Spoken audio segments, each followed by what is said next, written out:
Hey guys, and welcome to the very first episode of a different kind of show that I'm doing, where it's like a talk show where I talk to people.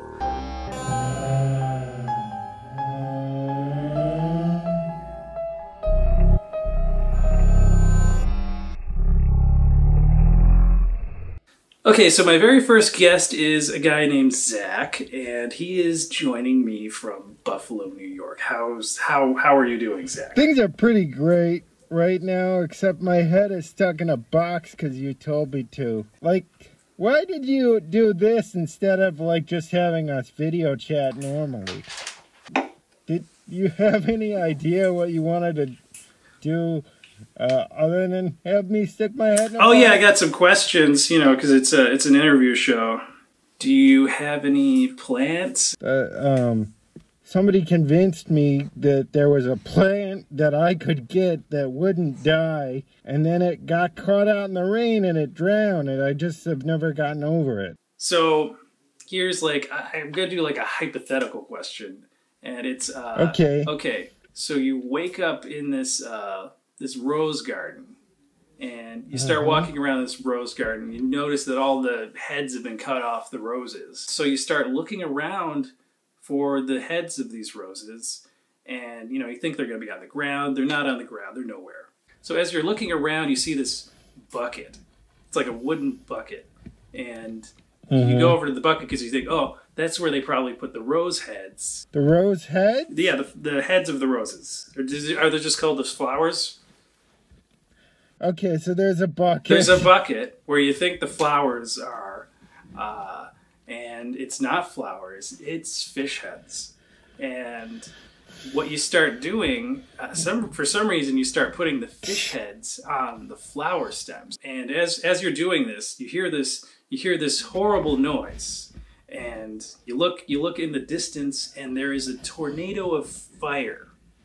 And you're a little freaked out, but you're like, maybe I think I've got to keep putting these fish heads onto these rose bushes before this big tornado of fire reaches the rose garden. Gotta finish the job.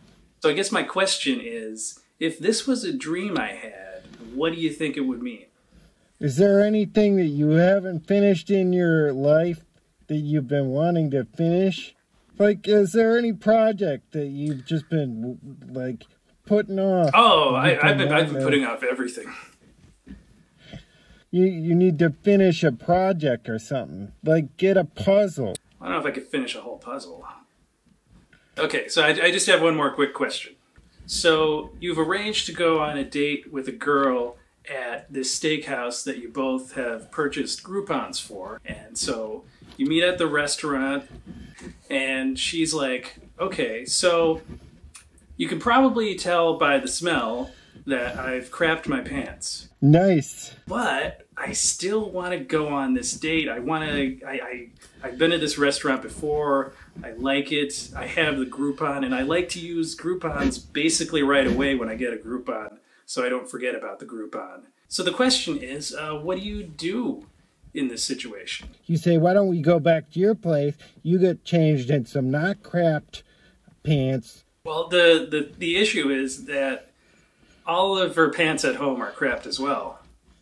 What happened, I didn't go into this in the question because I wanted to keep it short, but she had diarrhea, and then she took what she thought was diarrhea medicine, but it ended up being a laxative. So she just kept crapping all of her pants and dresses. I gotta be honest, I'm really impressed with this woman that she still made it to this date. Yeah, I mean, she still wants to go out. She still wants to have a good time and use that Groupon. If you really want to have this meal, first thing I would do is order the biggest meal you can, and then as soon as the meal arrives, you eat 2 bites of the meal, and then you say, can we take this to go?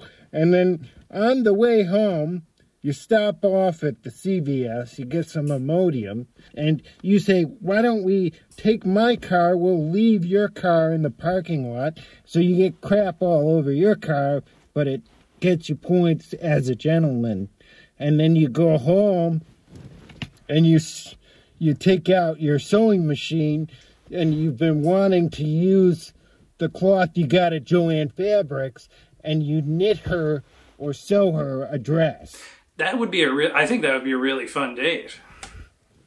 Yeah, it's something that you would always remember. It's a little adventure, and it involves crafts.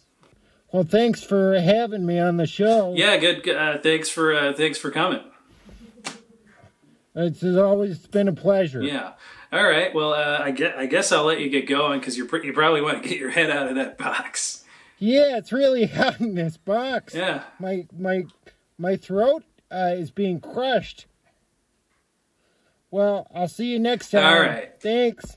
Bye.